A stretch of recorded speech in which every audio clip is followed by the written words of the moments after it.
نحمدہ و نصلی علی رسولہ الکریم۔ بسم اللہ الرحمن الرحیم۔ ناظرین السلام علیکم ورحمۃ اللہ وبرکاتہ۔ میں آپ کو پروگرام رمضان ہمارے ساتھ میں خوش آمدید کہتا ہوں۔ ناظرین، یہ پروگرام اسپیشلی رمضان مبارک کے اندر کیو ٹی وی لندن اسٹوڈیو سے آپ کے لیے لائیو پیش کیا جاتا ہے۔ اس پروگرام کے اندر ہم روزانہ مختلف موضوعات کے اوپر گفتگو کرتے ہیں اور اس کے ساتھ ساتھ آپ کے شرعی مسائل کا حل قرآن اور حدیث کی روشنی میں پیش کیے جاتے ہیں۔ ناظرین، رمضان المبارک کے اندر ایک چیز جس کا کثرت سے اہتمام کیا جاتا ہے وہ ہے دعاؤں کا طلب کرنا۔ الحمدللہ ہم نے کل اپنی گفتگو کے اندر توبہ اور اس کی شرائط کے اوپر روشنی ڈالی تھی۔ آج ہم دعا کے اوپر گفتگو کریں گے۔ ناظرین، دعا ہے کیا چیز؟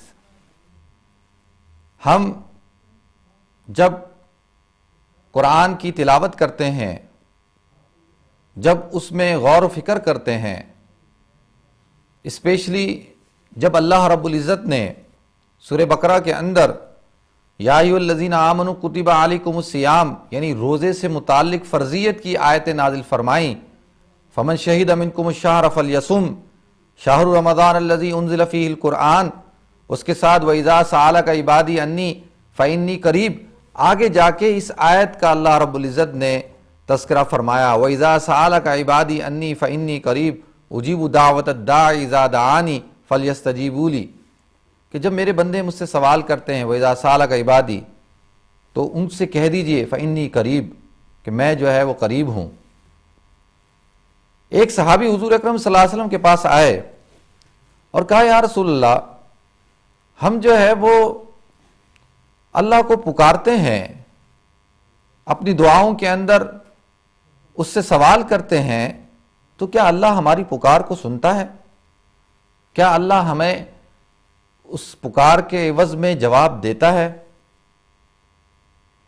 تو مفسرین فرماتے ہیں کہ اس صحابی کے سوال کرنے پر اللہ رب العزت نے اس آیت کا نزول فرمایا کہ اذا سألک عبادی انی فانی قریب، جب میرے بندے مجھ سے سوال کرتے ہیں تو فانی قریب، میں قریب ہوں۔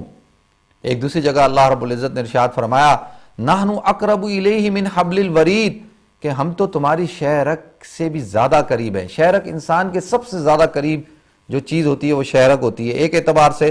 دوسرے اعتبار سے کہ اگر شہ رگ کٹ جائے تو انسان کا پورا جسم جو ہے مفلوج ہو جاتا ہے۔ اللہ فرماتے ہیں میں تمہاری شہ رگ سے بھی زیادہ تمہارے قریب ہوں، وَلَٰكِن لَا تُبْصِرُونَ، لیکن تم مجھے جو ہے وہ دیکھ نہیں سکتے۔ پھر ایک جگہ اللہ رب العزت ارشاد فرماتے ہیں وَاللَّهُ مَعَكُمْ أَيْنَمَا كُنْتُمْ، تم جہاں کہیں ہوتے ہو اللہ تمہارے ساتھ ہوتا ہے۔ تو اس آیت کا نزول اس صحابی کے سوال کرنے پر اللہ رب العزت نے جو ہے اس وحی کو اتارا۔ ناظرین، دعا کس چیز کو کہتے ہیں؟ دعا کے ایک لغوی معنی ہے، دعا یدعو، دعاء کے معنی آتے ہیں پکارنے کے، آواز دینے کے۔ وَأَنَّ الْمَسَاجِدَ لِلَّهِ، مسجدیں صرف اللہ کے لیے ہیں، فَلَا تَدْعُوا مَعَ اللَّهِ أَحَدًا، اللہ کے علاوہ اور اللہ کے ساتھ کسی اور کو مت وہاں پر پکارو۔ فَلَا تَدْعُوا، دعا یدعو کے معنی آتے ہیں پکارنے کے، یہ اس کے لغوی معنی ہے۔ اصطلاحی معنی کیا ہے اور دعا کیوں مانگی جاتی ہے؟ دیکھیں ناظرین، کبھی ہم کسی کام کو کرنے کا ارادہ کرتے ہیں اور اس کی ساری شرائط کو پورا کرتے ہیں، اس کی پوری لوازمات کو پورا کرتے ہیں، ہر چیز کا خیال رکھتے ہیں، لیکن جب اس کا نتیجہ نکلتا ہے تو وہ کام بگڑ جاتا ہے اور آدمی سر پکڑ کے بیٹھ جاتا ہے کہ کیا وجہ ہے کہ میں نے تمام کی تمام چیزوں کو پورا کیا، ہر شرط کو پورا کیا، لیکن کام کا نتیجہ اور کام غلط ہو گیا۔ تو اس سے ہمیں یہ پتہ چلتا ہے کہ ہم بحیثیت انسان ہونے کے اگر ہم جتنی لوازمات ہیں، جتنی ضروریات ہیں، جتنے اسباب ہیں، سب کو اختیار کر لیں، اس کے باوجود ہم انسان ہیں، ہم کمزور ہیں، اور ہم سے کمی کا، کوتاہی کا، غلطی کا، اور سم ٹائم کوئی غلطی بھی نہیں ہوتی پھر بھی کام غلط ہو جاتا ہے، وہ اس وجہ سے کہ اللہ رب العزت اپنے ہونے کو بتاتے ہیں۔ تو جو دعا کا جو حکم دیا جا رہا ہے وہ اس لیے دیا جا رہا ہے کہ تم نے جب کوئی کام کرنا ہے اس کے شروع کرنے سے پہلے تم دعا مانگتے ہو، جیسا کہ ہمیں حکم دیا گیا ہے کہ ہر کام کو شروع کرنے سے پہلے بسم اللہ الرحمن الرحیم پڑھو، کل امر ذی بال لم یبدا فیہ بسم اللہ الرحمن الرحیم فہو ابتر فہو اقطع۔ اللہ کے رسول صلی اللہ علیہ وسلم نے فرمایا اگر کوئی کام بھی شروع کیا جائے اور اس کے شروع کرنے سے پہلے اگر بسم اللہ نہیں پڑھو گے تو اس کام کے اندر خیر و برکت نہیں ہوگی، وہ کام نامکمل نہیں ہوگا، وہ کبھی مکمل نہیں ہوگا، اس کے اندر کوئی کمی اور کوتاہی رہ جائے گی۔ ناظرین، اس بات کو سمجھنے کی ضرورت ہے کہ انسان اپنی ساری ایفرٹس لگا کر اور سب چیزیں تیار کر کے اب اللہ کے دربار میں کہتا ہے اللہ میں انسان ہوں، اور آپ نے فرمایا خلق الانسان ضعیفا کہ انسان کو ہم نے کمزور پیدا کیا ہے اور میں کمزور ہوں، میں آپ کا بندہ ہوں، آپ جو ہے اب اس کام میں آپ کے آگے ہاتھ اٹھاتا ہوں اور دعا مانگتا ہوں کہ اس کام کو تو اب کمپلیٹ کر دے، اس کام کے اندر خیر و برکتیں ڈال دے۔ بسم اللہ الرحمن الرحیم، اللہ کے نام سے شروع کرتا ہوں جو رحمان رحیم ہے۔ اس دعا کا ہمیں حکم دیا جا رہا ہے، اور ساتھ ساتھ جب کسی عبادت کو کر رہے ہوں، قرآن کو پڑھ رہے ہوں تو اعوذ باللہ من الشیطان الرجیم کہ شیطان سے پناہ مانگنی ہے، کیونکہ وہ ایک بہت بڑا ہمارا دشمن ہے، اور اس دشمن سے پناہ کس سے؟ رحمان سے، اللہ رب العزت کی پناہ میں آنا ہے۔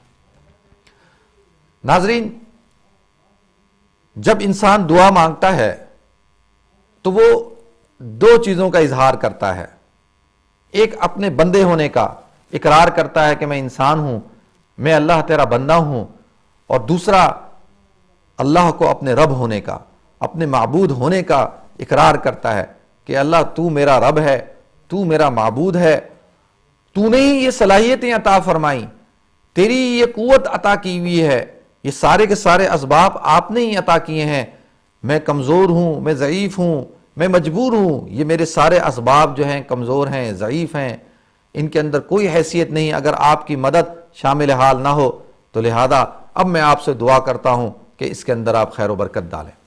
ناظرین، اللہ کے رسول صلی اللہ علیہ وسلم نے فرمایا کہ اگر پاؤں کا جوتے کا تسمہ بھی ٹوٹ جائے تو اللہ رب العزت سے مانگو، اللہ خوش ہوتے ہیں۔ دنیا کا اصول یہ ہے کہ اگر آپ کسی حاکم کے پاس، کسی حکمران کے پاس، کسی امیر آدمی کے پاس، کسی بادشاہ کے پاس، کسی وزیر کے پاس آپ جاتے ہیں اور جانے کے بعد اس سے ایک معمولی چیز کا سوال کرتے ہیں تو اس کو غصہ آ جاتا ہے، کہے گا کہ میرے پاس تم، صدر کے پاس، وزیر اعظم کے پاس تم آئے ہو اور صرف یہ حقیر سی چیز کا سوال کرنے کے لیے، یہ تو تم کسی چھوٹے آدمی سے بھی مانگتے وہ بھی تمہیں دے دیتا، میرے پاس آئے ہو تو میری شان کے مطابق مانگو۔ اور اگر ہم بتائیں کہ ہم نے فلاں صدر کے پاس ہم گئے اور ہم نے اس سے ایک چپڑاسی کی نوکری کی درخواست کی تو لوگ ہمیں پاگل کہیں گے اگر نوکری مانگنی تھی تو کوئی بہت بڑی مانگتے۔ اگر کوئی صدر وزیر اعظم کے پاس جائے اور 100 روپیہ مانگے تو لوگ اس کا مذاق اڑائیں گے، اور وہ خود بھی، صدر بھی اس کا مذاق اڑائے گا کہ 100 روپے مانگنا تھا تو کسی اور کے پاس جاتے، میرے پاس تو تم کو جو میری شان کے مطابق مانگنا چاہیے تھا۔ لیکن اللہ رب العزت کی ذات ایسی نہیں۔ اللہ رب العزت کہتے ہیں کہ اگر تمہارے پاؤں کے جوتے کا تسمہ بھی ٹوٹ جائے تو مجھ سے مانگو، کیونکہ اس میں جو مانگنا ہے وہ اپنے آپ کو عبد ہونے کو ظاہر کرنا ہے، اپنے آپ کو اللہ کا بندہ ہونا ظاہر کرنا ہے، اور اللہ رب العزت کی ربوبیت کا اقرار کرنا ہے، اور اللہ رب العزت اس بات سے خوش ہوتے ہیں۔ ناظرین، اس لیے اللہ کے رسول صلی اللہ علیہ وسلم نے فرمایا الدعاء مخ العبادہ، کہ دعا عبادت کا مغز ہے۔ پورے انسان کے جسم کے اندر رئیس الاعضاء دل ہے، کہتے ہیں دل کی حیثیت ایسی ہے جیسے صدر کی، بادشاہ کی، اور دماغ کی حیثیت ایسی ہے جیسے وزیر اعظم کی۔ تو اللہ فرماتے ہیں، اللہ کے رسول الدعاء مخ العبادہ، دعا عبادت کا مغز ہے، یعنی کیا؟ اصل ہے اللہ رب العزت سے ہر آن ہر گھڑی جو ہے وہ مانگنا۔ پھر دوسری جگہ ارشاد فرمایا الدعاء ہی العبادہ، کہ دعا ہی عبادت ہے۔ آج ہماری سوسائٹی کے اندر جو بہت سارے المیے ہیں، ان میں سے ایک المیہ یہ ہے کہ ہم اللہ رب العزت سے نہیں مانگتے۔ مثال کے طور پہ میں آپ کو مثال دیتا ہوں، اگر گھر کے اندر چھوٹی موٹی بیماری آ جاتی ہے تو فوراً یہ پتہ کیا جاتا ہے کہ اس بیماری کا ماہر اسپیشلسٹ ڈاکٹر سرجن کون ہے، اس کے پاس جاتے ہیں۔ اگر کوئی مالی پریشانی آتی ہے تو فوراً اپنے مالدار رشتہ داروں کے پاس، اپنے جو ہے وہ عزیز و قارب کے پاس، اپنے دوستوں کے پاس جاتے ہیں کہ یہ ہماری اس ضرورت کو پورا کرے گا۔ اگر کوئی کام پھنس جاتا ہے تو فوراً یعنی کسی بڑے آدمی تک کانٹیکٹ نکالا جاتا ہے، واسطہ نکالا جاتا ہے۔ لیکن اسلام کا یہ سبق نہیں۔ اللہ کے رسول صلی اللہ علیہ وسلم کو جب بھی کوئی پریشانی لاحق ہوتی، کوئی تکلیف لاحق ہوتی، گھر میں فاقہ ہوتا، تو آپ جو ہے فوراً دعاؤں کی طرف رخ کرتے، آپ فوراً اپنے ہاتھوں کو اٹھاتے اور اللہ کے دربار میں پیش کرتے۔ ناظرین، جو احکم الحاکمین ہے، جو بادشاہوں کا بادشاہ ہے، کیوں نہ ہم اس کے آگے اپنی ضروریات کو پیش کریں، اپنے مسائل کو اس کے آگے پیش کریں۔ یہ حضور اکرم صلی اللہ علیہ وسلم کا درس ہے۔